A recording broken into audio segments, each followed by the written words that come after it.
ngewe icyo nabwira abantu ikiza cy'umupira ntabwo bawukinira mu cyumba, umupira bawukinira ahantu hagaragara. So abantu kuvuga ko nshaje nta nubwo mbyanga kuko nta nubwo n'abashaje ubusa, ariko icyo mvuga nuko ngewe Haruna ntabwo nkunda kuvuga ibintu byinshi kuri football. Buriya football irivugira mu kibuga, ariko ibyo bavuga byose ngenda bikunda kubera ko bintera imbaraga zo kubapuruva, bintera imbaraga zo gukora, bintera imbaraga z'ibintu byinshi cyane. Ariko icyo navuga nuko gusaza kwanjye maze iyo myaka mbyumva, ahubwo ketse niba narakecuye kubera ko maze imyaka myinshi cyane numva ko nshaje ariko nkikora akazi. Ntabwo umuntu usaza bamugura hanze, ntabwo umuntu usaza akomeza akora. Niyo mpamvu navuze ngenda ndashimira Imana igikomeje kuniza imbaraga, kandi n'ubundi nzabereka ko nshaje. Burya koko umunyarwanda yaciye umugani aravuga ngo akungu gashaje ngo niko karyoshya imboga.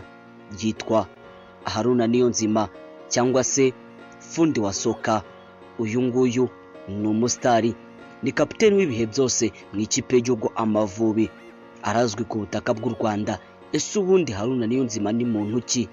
Dore ko bitewe n'ubuhanga budasanzwe, bitewe na discipline idasanzwe, ibyo bituma abakinnyi bamwe na bamwe ku butaka bw'u Rwanda bamuhereza icyubahiro kidasanzwe, dore ko barumuna be cyangwa se umuntu wese uzamuka mu mupira w'amaguru amufataho nk'icyitegererezo, arubashywe ku butaka bw'u Rwanda.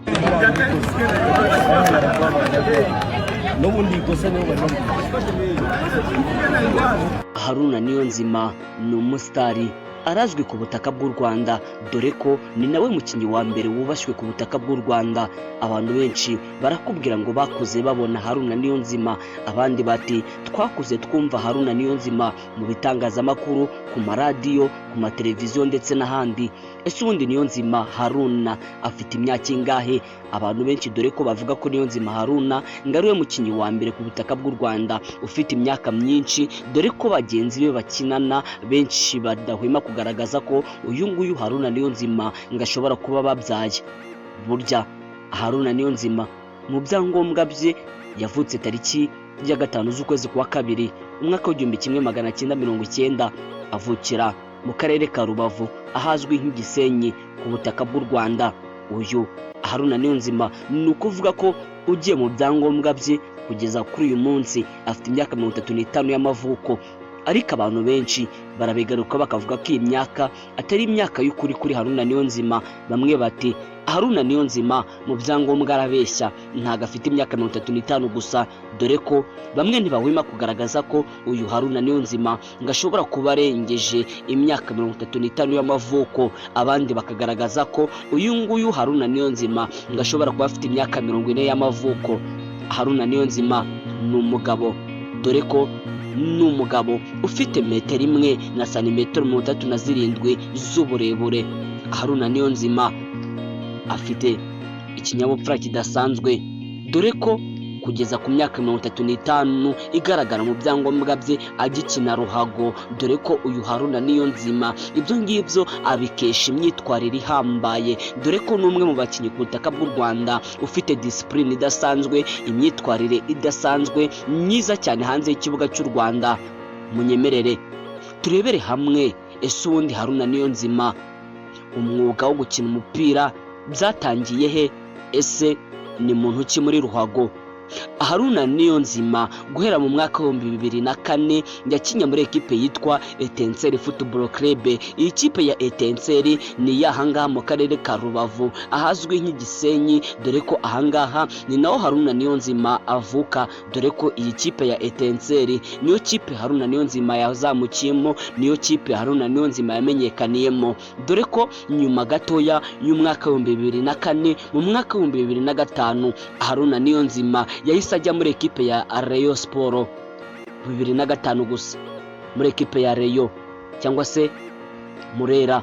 Ibi ngibi ni nabyo bituma abantu benshi bashidikanya kuri Haruna Niyonzima, bakavuga ese gute 2005 yarari mu ikipe y'inyenyeri nka Rayon Sport, ese yatangiye ruhago ryari? Dore ko umwaka wa 2007 Haruna Niyonzima yahise yerekeza muri ekipe ya APR Football Club.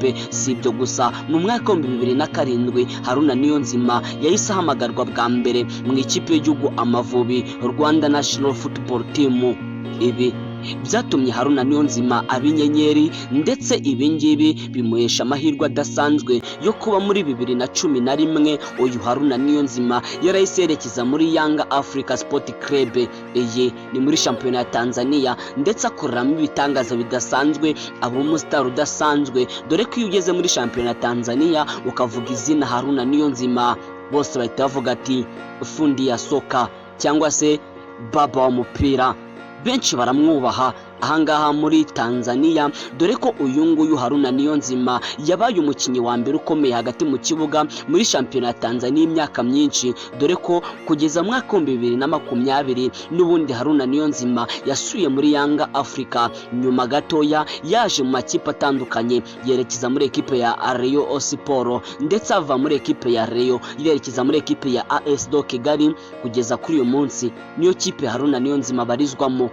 Uyu Haruna Niyonzima yigaruriye imitima y'abanyarwanda batari bakeya, dore ko haba ababyeyi, haba abagabo, haba abana batoya, abasore n'urubyiruko, bose ntibahwema kugaragaza ko Haruna Niyonzima ngo ari umukinnyi w'ikipe y'igihugu Amavubi w'ibihe byose, dore ko benshi bavuga ko ari baba w'umupira cyangwa se ari baba wa soka cyangwa se fundi ya soka.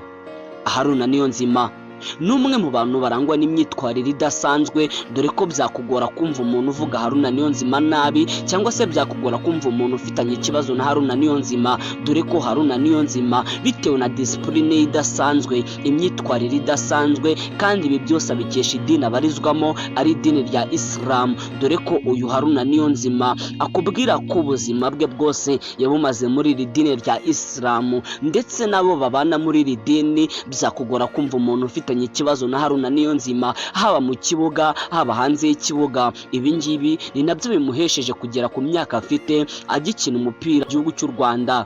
Haruna Niyonzima, baba wa mupira, fundi ya soka, ayo yose ni amazina ye. Munyemerere mbabwire ngo mwe tubana umunsi ku munsi, muraba agaciro kuri twe. Nawe ugeze ahangaha nonaha, kora subscribe, ukore kunzogera, wibuke ukore like, share ndetse na comment. Ndabashimiye cyane.